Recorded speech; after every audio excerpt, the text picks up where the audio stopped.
안녕하세요. 푸케치북입니다. 이번 시간에는 하버드 새벽 4시 반 두 번째 이야기를 들려드리도록 하겠습니다. 게으름은 부지런히 당신을 갉아먹는다. 게으름은 모든 악의 근원이다. 그것은 한 사람뿐 아니라 심지어 한 민족 전체를 무너뜨릴 수도 있다. 하버드 출신의 가장 유명한 기업인 가운데 하나인 마이크로소프트의 창업자 빌 게이츠가 언젠가 연설에서 이런 말을 했다. 게으름은 한 사람의 영혼을 집어삼킵니다. 아무리 단단한 강철이라도 먼지처럼 다가가서는 결국 녹이 슬게 만들죠. 게으름은 모든 악의 근원입니다. 그것은 한 사람뿐 아니라 심지어 한 민족 전체를 무너뜨릴 수도 있습니다. 나는 종종 이 말을 되새기면서 나 자신을 다잡곤 한다. 또 주변에 있는 이들에게도 이 놓치기 쉬운 문제를 종종 의식하게 되기를 바라는 마음에서 이 말을 해주곤 한다. 게으름은 바이러스와 같아서 그 누구도 이를 피할 수 없으며 한번 정착된 게으름은 쉽게 벗어나기가 어렵다. 인류의 가장 큰 적이 게으름이라고 말할 수도 있을 것 같다.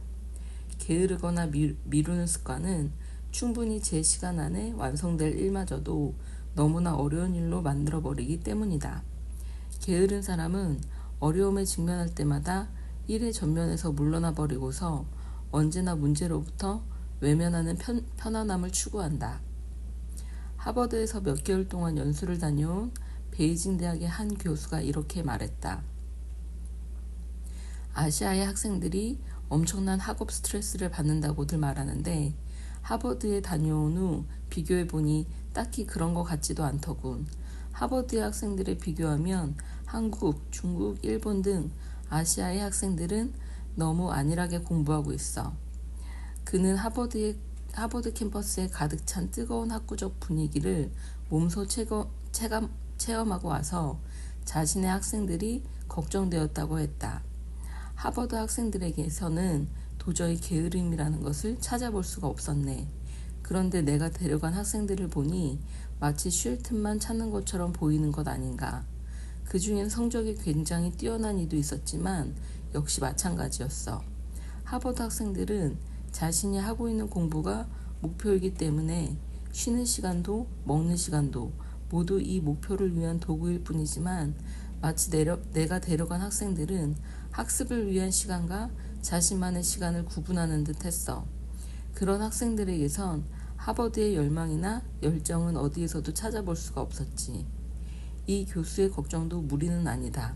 실제로 하버드에 입학한 아시아의 유학생들이 수업 진도마저 따라가지 못하여 자퇴를 선택하는 경우가 비일비재하기 때문이다.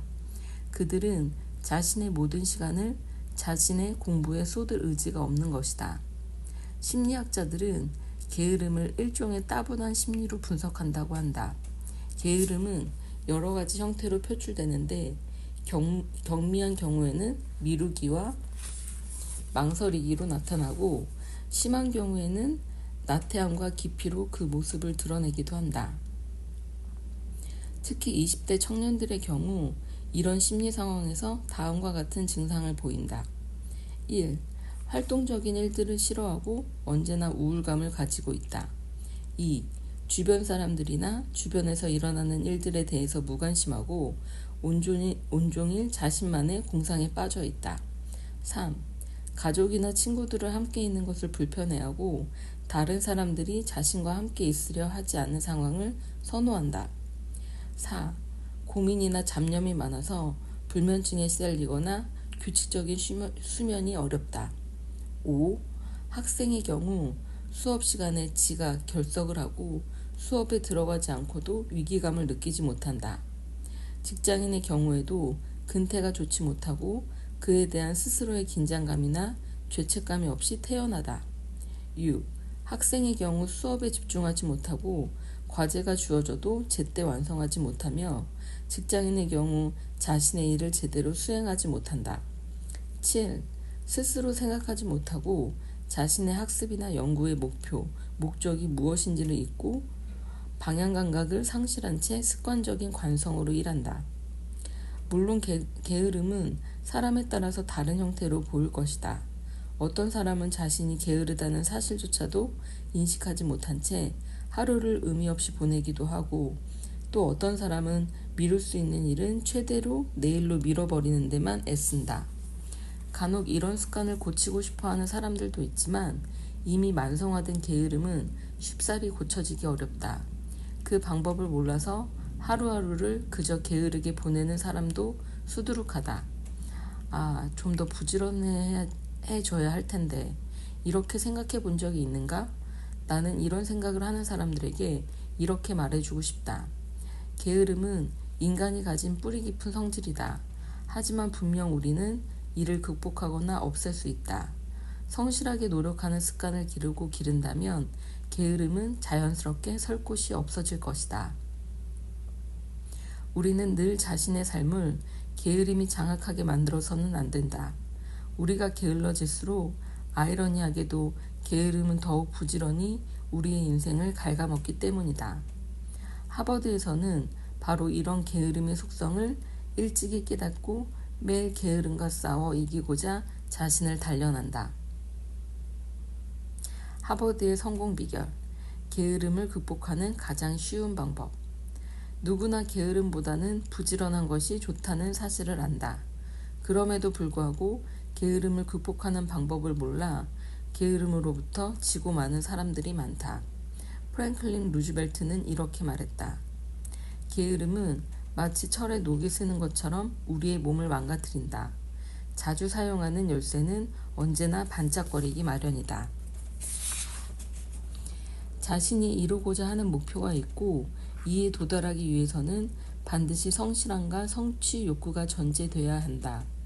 게으름을 피우면서 매사를 미루기만 하는 사람은 어떠한 성공도 거둘 수 없다. 하버드의 교수들은 학생들에게 게으름을 극복하는 방법으로 몇 가지를 제안한다. 1. 게으름이 고개를 들려고 하는 순간 오늘 지구가 멸망한다 라고 생각한다. 과연 이 아까운 시간을 낭비할 수 있을까? 지금 당장 행동을 해야 한다. 2. 목표가 있다면 이 목표를 가지고 스스로를 채찍질한다. 목표에 도달하기 위해서 지금 이 순간 자신이 무엇을 하고 있는지를 평가하는 것이다. 이렇게 하면 노력의 동기와 뚜렷한 방향성이 생긴다. 목표란 그 자체만으로도 의미가 있지만 이는 시간을 합리적으로 활용하도록 하는 기준이 되기도 한다. 언제까지 무엇을 이루겠는지를 계획한다면 그에 맞게 연 단위, 월 단위, 그리고 일 단위의 계획을 세울 수 있게 된다. 이렇게 쪼개진 계획에 따라서 하루하루 시간을 효율적으로 쓸 수 있으며 목표를 이루기 위해서 더 중요한 일과 덜 중요한 일로 구분도 할 수 있다. 내일부터 하자 라는 생각은 절대로 하지 않는다. 게으름은 달콤하여 이의 유혹을 뿌리쳐내기란 너무나 맛있는 음식을 앞에 두고서 식욕을 억제하는 것만큼이나 어려운 일이다. 그러나 게으름을 극복하려는 굳은 의지를 가지고서 이를 극복할 방법을 제대로 익히고 습관화시킨다면 어느새 당신이 달성하고자 하는 목표가 성큼 다가와 있다는 것을 느끼게 될 것이다. 지혜를 얻는 가장 쉬운 방법. 지혜는 아무렇게나 얻어지는 것이 아니다. 성실한 노력 없이는 지혜를 얻을 수 없다. 정의란 무엇인가의 저자이자 하버드 공개 강의로 유명한 마이클 샌델 교수가 한 번은 강연 중 이런 얘기를 한 적이 있다. 아무리 기름진 땅이라도 씨를 심어 가꾸지 않으면 결코 달콤한 열매를 기대할 수는 없겠지요. 마찬가지로 아무리 똑똑한 사람이라 하더라도 성실하지 못하면 일자 무식의 사람보다도 우둔한 인간이 될 수도 있습니다. 이와 비슷한 의미로 중국에는 성실과 지혜는 쌍둥이이고 게으름과 어리석음은 형제다 라는 말이 있다. 샌델 교수의 말이나 중국의 이 속담처럼 학식이 높고 지혜로운 사람들은 짧은 시간의 요령과 운으로 실력을 쌓은 것이 아니다. 이들은 끊임없는 노력과 성실함으로 한 걸음씩 현재의 위치에 다가갔다. 남들보다 똑똑하거나 더 나은 조건을 갖추지 못했다고 한탄하는 사람이 많다. 대부분이 다른 사람들보다 뛰어난 능력을 갖춰야만 뛰어난 성공을 거둘 수 있다고 생각하면서 평범한이라는 이름 속에 자신의 한계를 가둬버린다. 그러나 능력과 지혜는 타고나는 것이 아니다. 아무렇게나 가만히 있음에도 갑자기 생겨나는 것도 아니다. 지혜와 현명함은 성실하게 노력해야만 얻을 수 있다. 반대로 자신이 타고난 재능이 없다고 한계를 짓고서 아무것도 하지 않으며 게으름이라는 나쁜 습관을 기르면 곧 그 사람은 어리석음과 형제가 될 수밖에 없을 것이다. 앞서 언급한 베이징 대학의 교수가 생각난다. 그는 하버드에서 수업을 청강하면서 당시 하버드의 교수에게서 깊은 인상을 받았다고 한다. 강의를 하던 하버드의 교수는 학생 몇 명이 수업 중에 산만하여 집중하지 못하고 있다는 사실을 눈치챘다. 교수는 갑자기 그 학생들에게 나중에 어떤 일을 하고 싶은지를 물었다. 당황한 학생들이 뭐라고 해야 할지 몰라 우물쭈물했다. 그러자 교수는 그들에게 어느 철학자의 이야기를 들려주었다. 어느 날 한 철학자가 자신의 세 제자들을 잡초가 무성한 땅으로 데려가 물었다. 이 땅에 있는 잡초들을 없애려면 무슨 방법을 써야 하겠는가? 그러자 제자들은 제각기 입을 열었다. 첫 번째 제자는 불을 질러 태워버리겠다고 했고, 두 번째 제자는 낫으로 베어버리겠다고 했으며, 세 번째 제자는 농약을 뿌려 해결하겠다고 답했다. 철학자는 그들의 대답을 가만히 듣고만 있을 뿐 누구의 답이 옳은지에 대해서는 평가하지 않았다. 그리고 나서 그는 땅을 셋으로 나눠 각자가 생각해낸 방법대로 잡초를 없애도록 했다. 우선 불을 질러서 잡초를 태우겠다고 말했던 제자는 자신의 땅에 불을 태워 잡초를 순식간에 깨끗이 재로 만들어버렸다. 하지만 며칠이 지나자 그의 땅에는 다시 잡초가 돋아나기 시작했고 이윽고 무성하게 자라났다. 두 번째, 낫으로 베어버리겠다고 답한 제자는 팔다리가 아릴 정도로 열심히 잡초를 베었다. 하지만 역시 얼마 못 가 잡초들은 다시 무성해졌다. 마지막으로 농약을 쓴 제자의 땅 위에는 표면에 있는 잡초만 없어졌을 뿐 뿌리가 죽지 않아 앞에 두 제자의 땅처럼 다시 잡초가 무성해졌다. 결국 이들은 실망하여 잡초밭을 떠나버렸다. 그로부터 몇 개월 후 철학자가 다시 새 제자들을 데리고 잡초밭으로 갔다. 불과 몇 달 전까지만 해도 잡초만 무성했던 땅이 어느새 푸른 보리밭으로 변해 있었다. 그것을 본 제자들은 깜짝 놀랐다. 철학자는 미소를 지으며 말했다. 잡초를 없애는 가장 좋은 방법은 쓸모있는 작물을 심는 것이다. 이 이야기를 마친 하버드의 교수는 아까의 그 학생들에게 다가가서 물었다. 자네들은 자신의 땅에 잡초가 자라나기를 바라는가? 아니면 푸른 보리가 자라기를 바라는가? 그 학생들은 이구동성으로 대답했다. 당연히 보리지요. 아주 좋아. 교수는 진지한 표정을 풀고 얼굴 가득 미소를 지으며 말했다. 그렇다면 자네들은 지금부터 이것을 머릿속에 기억해두게. 게으름은 밭에서 나는 잡초고 성실함은 푸른 보리라는 걸 말일세. 자신이 게으르다고 생각하는 사람이라면 위의 이야기를 통해 깨달음을 얻을 수 있을 것이다. 성실함이야말로 게으름을 이길 수 있는 유일한 무기라는 사실을 말이다. 그렇다면 성실하다는 것은 무엇일까? 성실함이란 끊임없이 자신의 목표를 위해 노력하고 계속 배우는 자세를 잃지 않는 것을 말한다.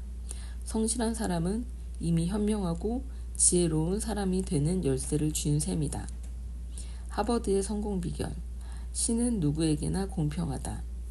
흔히 사람들에게 타고난 재능은 다르다고 한다. 위대한 사람들에게는 천재성이 있다고 말한다. 하지만 아큐 정전의 작가이자 하늘이 낸 천재라고 칭송받는 위대한 문호 루신의 생각은 달랐다. 그는 자신이 천재적이라고 생각하지 않았다. 그는 이 세상에 천재란 없으며 자신이 문학적 성과를 이룰 수 있었던 까닭은 그저 남들이 차나 커피를 마시는 시간에 글을 썼기 때문이라고 말했다. 루시는 자신의 작품 속에서 이런 말을 했다. 천재라고 해서 태어나는 순간 씨를 읊는 것은 아니다. 천재도 처음에는 보통 아기들처럼 운다. 씨는 정말 공평하여 사람들은 누구나 똑같이 태어난다. 그럼에도 불구하고 어떤 이가 더 큰 성공을 이루는 것은 그만큼 성실하고 노력했기 때문이지 그 이상도 이하도 아니다. 이 점에 대해 하버드 교수는 좋은 비유를 들어 설명했다. 성공이란 독수리가 병아리를 낚아채듯 쉽게 얻을 수 있는 것이 아니다. 성실히 공부하고 치열하게 노력해야만 성공할 수 있다.